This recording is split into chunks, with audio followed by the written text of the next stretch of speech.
Okay, so Six for Saturday is a thing. No, Six for Sunday is a thing that I have started to do. And I do love doing TBR, so this is going to kind of be a separate thing from that. And the plan was I have a lot of backlist books, and I was going to go through to the book room and pick out six kind of at random. I have two piles in here, and I just cannot carry them. So we're kind of doing things a bit differently for this one. Okay, first two books: The Dragon Ridge Tombs by Tianxia Bachang, translated by Jeremy Tiang, I think. The second book in the series, and One Dark Window by Rachel Gellig, which is gothic, I think, and a standalone, which is most important.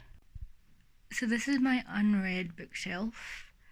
Um, there's a lot, and the plan was just to like put my hand out and touch one, eyes closed. And I'm going to try and aim for the hardbacks because there are a lot of those, and the shelves that they're on are kind of buckling a bit, and I don't like that.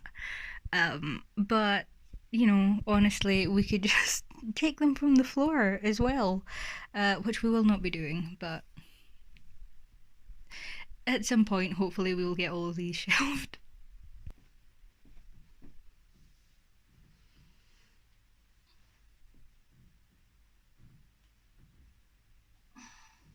Oh, god damn it. I can't do that one. I haven't finished the first duology. Okay, forget that.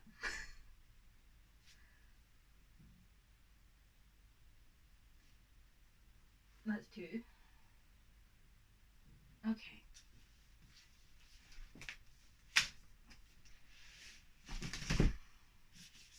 The Merciful Crow by Margaret Owen, and Only a Monster by Vanessa Lynn.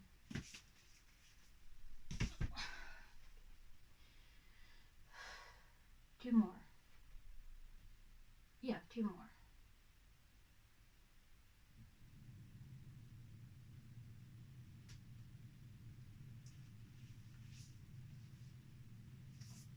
Embroidering Her Truth, Mary Queen of Scots in the Language of Power by Claire Hunter, which is non-fiction. Actually, I feel like I've been looking at them, so I'm gonna just. Oh boy.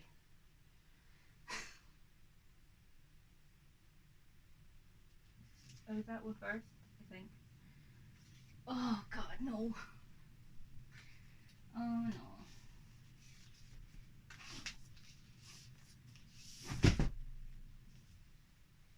Skyward by Brandon Sanderson. This was a favorite one. I did not buy it myself.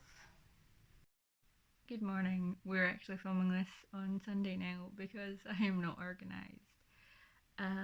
Okay, so we're going to go through each of these one by one. I will not be holding the books up because I have to hold this up.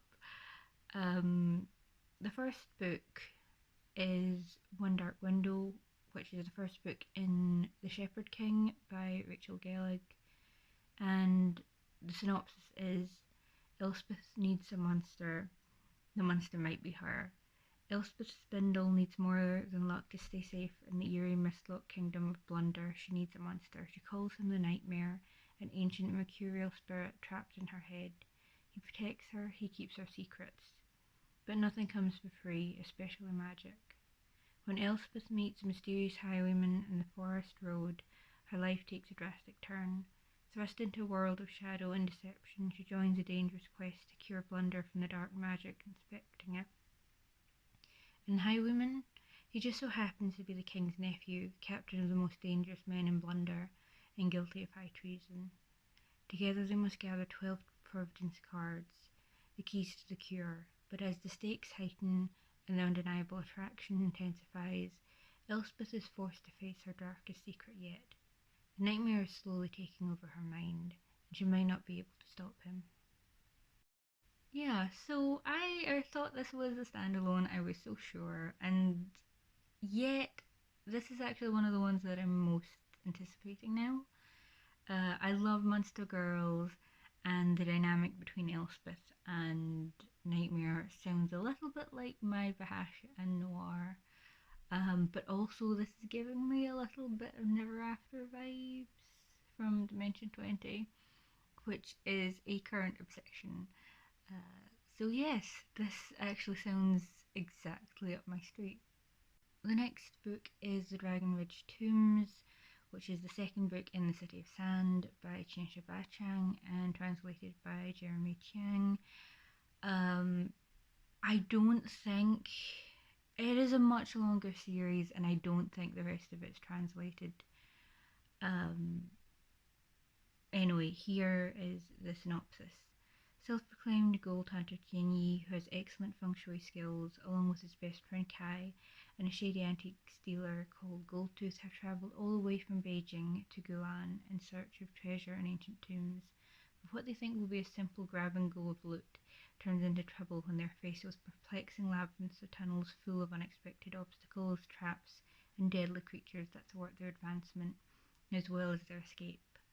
As if that weren't enough, the return of their American friend Julie Yang, with whom they faced perils on their previous expedition, leads to a startling discovery, one tied to both China's ancient past and the Yang family's history, and one that could very well be the death of them all. So this is part of the tomb robbing genre, which is my favourite, I'm going to be honest. Um, it is very like Indiana Jones, highly comparable in all the best ways, like the adventure, um, monsters, and also all the worst ways as well. You would think that, Chinese characters looting Chinese tombs would not be as racist, and you would be wrong. Um, or maybe I'm just naive. Um, yeah, the first one, I would say this isn't as good as The Grave Robbers Chronicles, and the ending of the last one was very what the fuck, in a I don't actually understand what you're doing kind of way.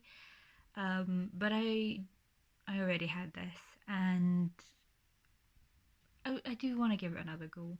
I will say this is the second book in the City of Sand, and I don't think any of the other books in the series have been translated, so.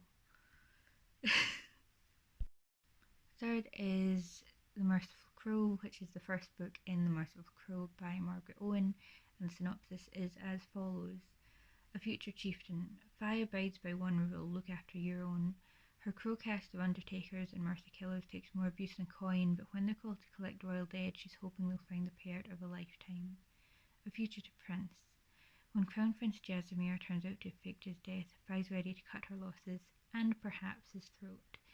But he offers a wager that she can't refuse, protect him from a ruthless queen, and he'll protect the crows when he reigns. A too cunning bodyguard. Hawk Warrior Tavin has always put Jaz's life before his own, magically assuming the prince's appearance and shadowing his every step. But what happens when Tavin begins to want something to call his own? I don't really have much to say about this one because there wasn't that much hype for it, I don't think, so I don't have opinions by osmosis. I think this is one of three favorite books on the list. And I think I was considering whether or not I still wanted to read YA at this point, so it just kind of got shelved. Only a Monster, the first book in the Monsters duology, I think it's a duology, by Vanessa Len. And the synopsis is: it should have been the perfect summer. Sent to stay with her late mother's eccentric family in London, 16-year-old Joan is determined to enjoy herself. She loves her nerdy job at the historic Holland House, and when her super cute co-worker Nick asks her on a date, it feels like everything is falling into place. But she soon learns the truth. Her family aren't just eccentric, they're monsters, with terrifying hidden powers, and Nick isn't just a cute boy, he's a legendary monster slayer who will do anything to bring them down. As she battles Nick, Joan is forced to work with the beautiful and ruthless Aaron Oliver, heir to a monster family that hates her own. She'll have to embrace her own monstrousness if she is to save herself and her family, because in this story, she is not the hero. This is a second fairy look book, and like I said before, I do love me some Monster Girls. I do hope that the family is going to be an interesting dynamic.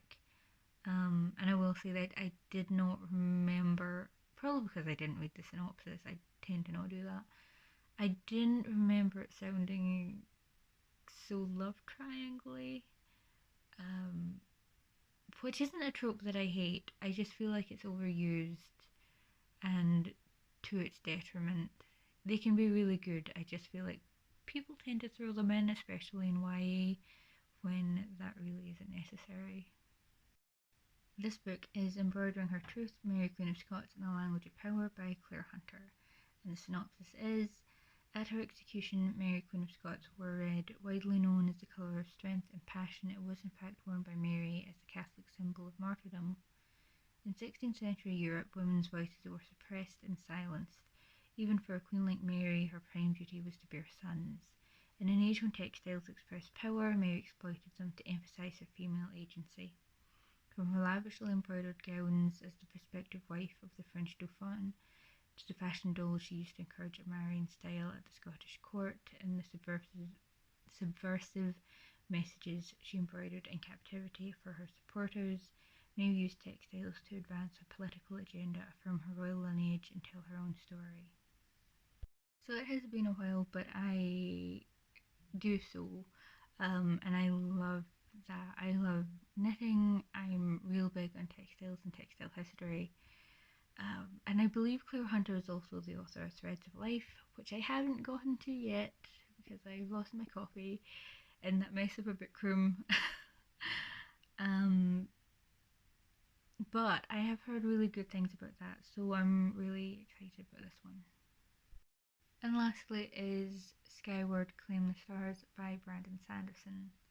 And the synopsis is: defeated, crushed, and driven almost to extinction, the remnants of the human race are trapped on a planet that is constantly attacked by mysterious alien starfighters. Spencer, a teenage girl living among them, longs to be a pilot. When she discovers the wreckage of an ancient ship, she realizes this dream might be possible, assuming she can repair the ship, navigate flight school, and, perhaps most importantly, persuade the strange machine to help her, because this ship, uniquely, appears to have a soul. So Sanderson has been trending as of late, and not for great reasons. Yeah, I don't really want to touch that. Um, by which I mean I really was not going to read anything of his. I didn't even remember I had this one. But yeah, this is the last Fairy Look book, so I'm going to read it. But I don't think I'm not planning to go on with it, and if I do, I'll probably just grab a second-hand copy. Yeah, as for the plot itself, I'm not gonna lie, I do like the idea of like the trapped on the planet part of it. Um, I don't know how I feel about Spencer because I mean the name itself does not give me much hope, but we'll see. Because I do love Aliette de Bodard's work, and she does write sentient spaceships. And yeah, special shout out to Six Crimson Cranes by Elizabeth Lim. Yeah, like I said at the time, this is set in the same world as Spin the Dawn. However, I buddy read Spin the Dawn with a friend, and I don't know what we're doing with that with the second book, and I don't know what we're doing with Six Crimson Cranes. If we're going to buddy read that, or if that's just something I will be doing on my own. But yeah, I didn't want to force the issue, so not that one. And I'm not going to take it off the shelf, but it's kind of out of the running for Six for Sunday picks. Anyway, thanks for watching. Six for Sunday is hosted by A Little But a Lot, and I found it through Booklr. Both of these are book blogs on WordPress. Yeah, check them out. Bye.